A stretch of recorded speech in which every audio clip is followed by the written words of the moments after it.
उत्तर प्रदेश की जनता ने भारतीय जनता पार्टी को बहुमत इसलिए दिया था कि वो सत्ता में आके अपने संकल्प पत्र पे काम करेंगे।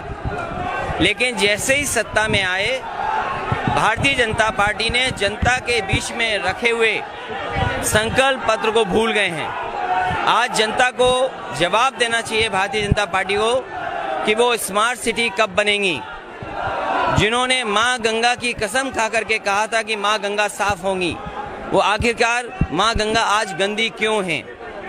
ये जो भारत की जितनी भी नदियाँ थी साफ होने का संकल्प लिया था, वो आजकल क्यों नहीं हो रही हैं? और जब आज अखबार खोल करके जनता ने पढ़ा होगा और पढ़ करके ये सोचा होगा कि सरकार जो अपनी एसेट बेच रही हो, सरकार अपनी कीमती चीज़ों को बेच रही हो, और सरकार का ये कहना कि 2.5 लाख करोड़ हमें रुपए इकट्ठे करने हैं। मैं उनसे जानना चाहता हूँ कि जिस तरीके से डीजल पेट्रोल की कीमत बढ़ी है, न जाने कितने दिन पहले 2.5 लाख करोड़ रुपए सरकार ने इकट्ठे कर लिए होंगे। और फिर अगर चीज़ें बिक जाएंगी, प्राइवेट लोगों के हाथ में चली जाएंगी, तो मुझे बताइए कि संविधान से मिले हुए अधिकारों का क्या होगा? संविधान से जो अधिकार मिले हैं, जो नौकरियां, आरक्षण, आखिरकार क्या होगा उसका? इसलिए भारतीय जनता पार्टी जानबूझ करके अर्थव्यवस्था पर, जानबूझ करके नौकरी, रोजगार, महंगाई पे बात नहीं कर रही है। आज मध्यम वर्ग, आज गरीब किसान क्या खाए और क्या बचाए? आज इस हर एक की कहीं ना कहीं आमदनी कम हो रही है, आज कटौती हो रही है, सब परेशान है महंगाई से, और कोई वर्ग नहीं बचा जो महंगाई से परेशान न हो। मुख्यमंत्री जी कह रहे हैं कोरोना काल में सबको रोटी और खाना पहुंचाए हैं। आप खुद सोचिए कि पूरे उत्तर प्रदेश में अभी भी गरीबी बढ़ी है, बेरोजगारी बढ़ी है। काम, रोजगार और नौकरी के लिए कोई बात पूरी की हो तो बताए हमें सरकार। आरोप लगा रहे हैं कि महिलाओं को संरक्षित कर रहा है। आप ये सोचिए कि जेलों में कौन मिलता है जाकर के, और जहां पर अपराधी हैं उनकी सांठगांठ किससे? सत्ता से सांठगांठ है।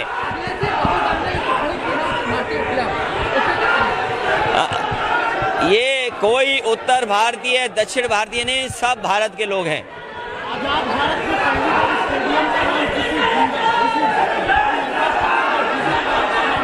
बात यहाँ तक खत्म नहीं हुई है जो बात आप कह रहे हो। आज भारत में पहली बार हुआ होगा कि भगवान का नाम नीचे कर दिया हो और मनुष्य का, इंसान का नाम आगे कर दिया हो। क्या मनुष्य भगवान से ऊपर हो सकता है क्या?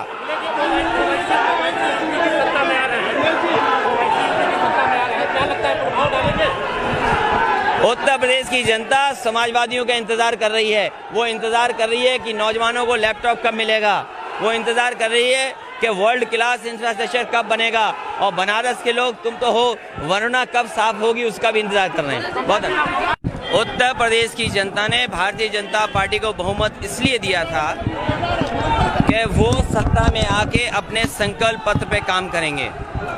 लेकिन जैसे ही सत्ता में आए, भारतीय जनता पार्टी ने जनता के बीच में रखे हुए संकल्प पत्र को भूल गए हैं।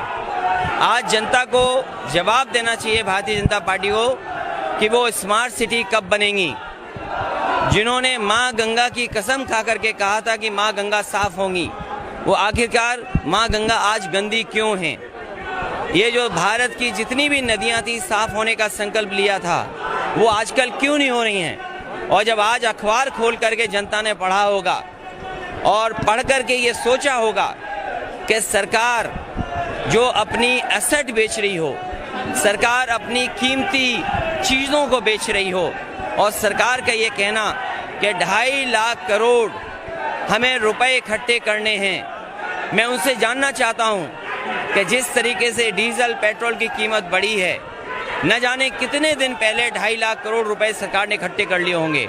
और फिर अगर चीज़ें बिक जाएंगी, प्राइवेट लोगों के हाथ में चली जाएंगी, तो मुझे बताइए कि संविधान से मिले हुए अधिकारों का क्या होगा? संविधान से जो अधिकार मिले हैं, जो नौकरियां, आरक्षण, आखिरकार क्या होगा उसका? इसलिए भारतीय जनता पार्टी जानबूझ करके अर्थव्यवस्था पर, जानबूझ करके नौकरी, रोजगार, महंगाई पे बात नहीं कर रही है।